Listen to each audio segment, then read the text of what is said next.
Eli Barrett was branded a traitor for saving a wounded Apache scout, an act that turned his own community against him. Captain Silas Granger, hardened by years of conflict, led the charge to punish him, blind to the truth behind Eli's mercy. But when Nanton himself stood in court to clear Eli's name, the fate of both men shifted in an unexpected way. Just wait until you discover the shocking turn this tale takes, and how justice, in the end, finds its way home. The desert didn't whisper, it scraped.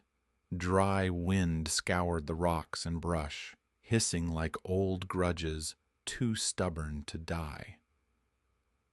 Elijah Barrett sat tall in the saddle, his horse picking careful steps along the brittle edge of his land, not far from Fort Bowie.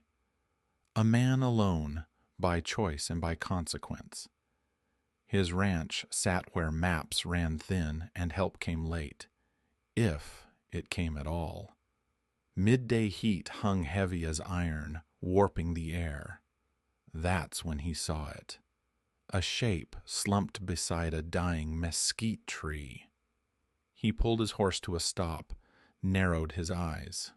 Not a coyote kill, not livestock. It was a man. Eli slid the rifle from his shoulder, slow and deliberate. Years out here had trained his instincts sharper than his eyes. He approached at an angle, dust rising soft under his boots. The figure wasn't moving much, chest rising in shallow jerks, skin sun-browned, hair long, dark, knotted. The band on his wrist and the boots told Eli what he needed to know. Apache, a scout, young, maybe, bleeding. A bullet had torn through the man's left side, dried blood streaking down his shirt. One hand gripped the wound loosely, the other clawed weakly at the dirt. No weapons, no war paint, just exhaustion, hunger, and a thirst deeper than the wound. Eli's gut tightened.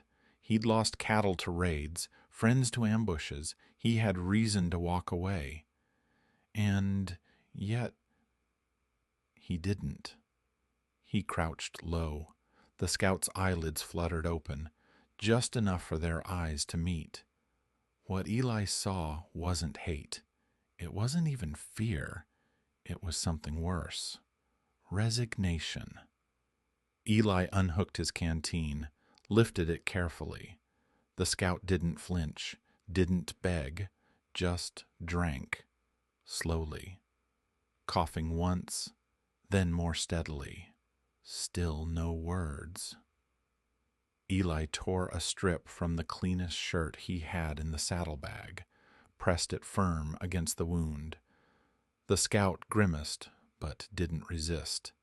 He stayed quiet through it all, like pain was no stranger. When the bleeding slowed, Eli dragged him across the yard and into the lean shade of the barn, laid him down on old hay, left a can of beans and half a loaf nearby. Didn't ask who he was, didn't ask what he'd done.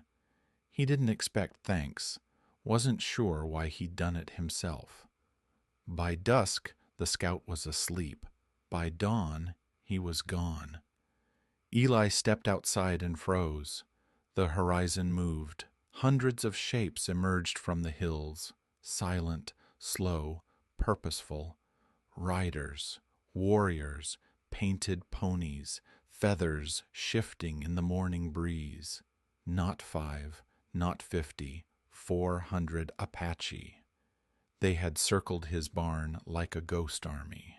No war cries, no weapons drawn, just stillness, judgment, and something Eli couldn't quite name. His rifle was in the house, too far to reach. Not that it would have mattered. The first thought that crossed his mind wasn't fear. It was this: I gave water to a dying man. Now the land had come alive to answer that. At first, Elijah Barrett thought the circle of riders was the start of something deadly, a siege, a battle waiting to break loose like a storm. He braced for arrows slicing the sky, bullets whistling past his ears, or flames licking the dry wood of his barn. But nothing came. The circle held firm, unbroken, silent as the desert night, watching. Hours passed like this, stillness carved out sharper than any war cry. Then one figure detached from the mass of riders and approached the house on foot. The man moved slowly, each step measured with the certainty of age and experience. His face was a map of stories, lined deep with scars that spoke of survival through countless trials, more than any battlefield could count. This was Hashke, an old war chief. His eyes held the weight of loss and the quiet authority of a lifetime spent leading men. He stopped a few paces away, his gaze locking with Eli's. "You helped Nantan," Hashke said, his voice low and steady, as if naming a sacred truth. He gestured toward the distant mountains where the sun still clung to the ridges. "He is my son." Eli blinked, the pieces clicking into place. The scout he'd saved, the silent pain behind those eyes. "I didn't know," he admitted, voice rough with surprise. Hashke nodded once, sharply.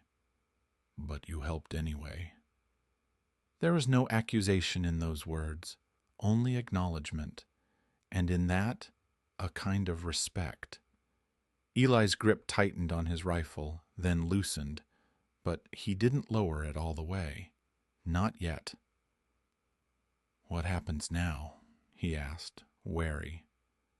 The old chief studied him, like weighing the man's soul against some invisible scale. "Now," Hashke said slowly, "we return what was lost." The meaning hung between them like smoke curling in the dry air. That night, the barn echoed with sounds Eli hadn't expected, the soft thudding of hoofbeats and quiet words spoken in the Apache tongue, words that carried centuries of pain, hope, and memory. The warriors made no threat, no boast.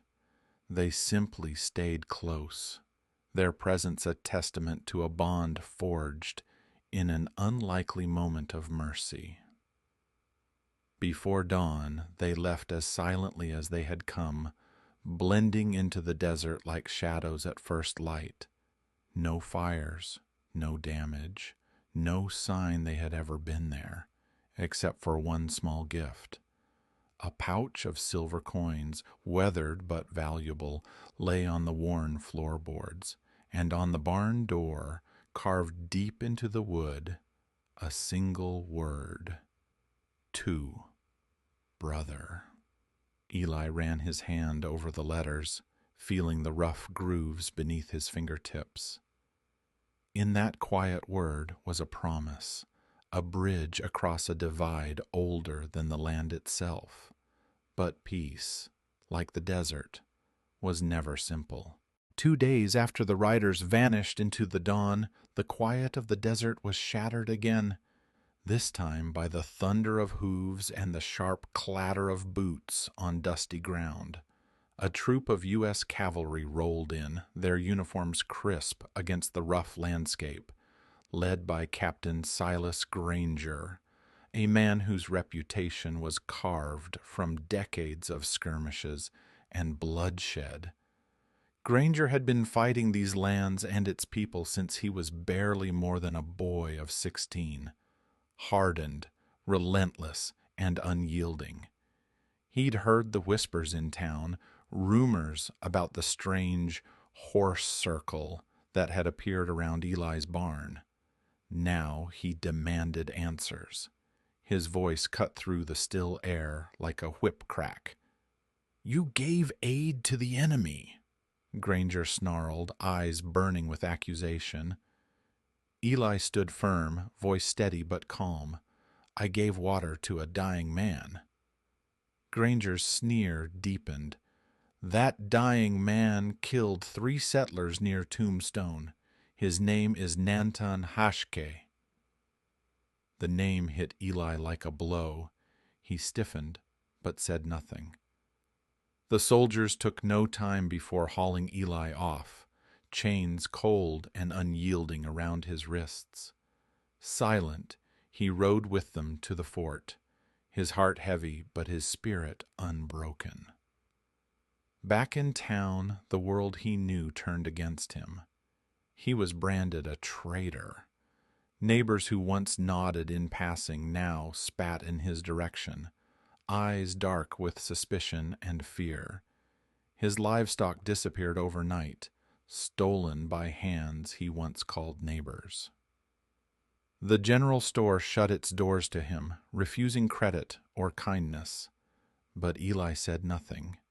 His silence was his shield. Even when a gang of angry settlers set fire to part of his barn, flames licking the night sky, his resolve did not break. With hands trembling from the weight of loss and anger, Eli rebuilt what was destroyed. Every nail he hammered into the new boards echoed with a painful truth. It wasn't the Apaches who betrayed him. It was his own people. Weeks passed under the harsh desert sun, each day dragging Eli further from the man he once was. Rumors faded, but the sting of suspicion lingered like dust in the wind. Then, one morning, a summons arrived. An order to testify at a military hearing. Eli arrived at the courthouse, worn and weathered, his clothes stained with sweat and dust, eyes shadowed with exhaustion. He stood alone before a panel of stern faces, their judgment weighing down the room like a heavy stone. Taking a steady breath, Eli met their gaze and spoke plainly. I helped a dying man, he said, voice rough but unwavering. I didn't know who he was. I didn't ask, and if I had to, if it came to it, I'd do it again. Whispers filled the room, uncertain and restless. Then, from the back of the chamber, a figure emerged. It was Nantan. Gone was the wounded scout. In his place stood a man renewed, clean, dignified, clad in simple white cloth that marked a gesture of peace. I come in truth, Nantan said, his voice calm and resolute. This man saved my life. Because of him, I led my people away from war. The courtroom fell into a hush so deep it seemed the very air had stopped to listen. Eli's charges were quietly dropped, but the shadow of doubt never fully lifted in the town. Some faces never softened, some whispers never ceased. Yet, in the quiet moments, long after the crowds had gone, Eli would sometimes wake to the distant sound of hoofbeats carried by the wind over the plains. One evening, as the sun dipped low, he found a small leather pouch waiting on his porch. Inside, nestled carefully, was the carved bone of a hawk, a silent symbol of respect and remembrance. He never saw Nantan again, but in the stillness of those desert nights, Eli understood a simple truth. Doing what's right doesn't always earn approval. Sometimes it only means you are remembered by the ones who truly matter.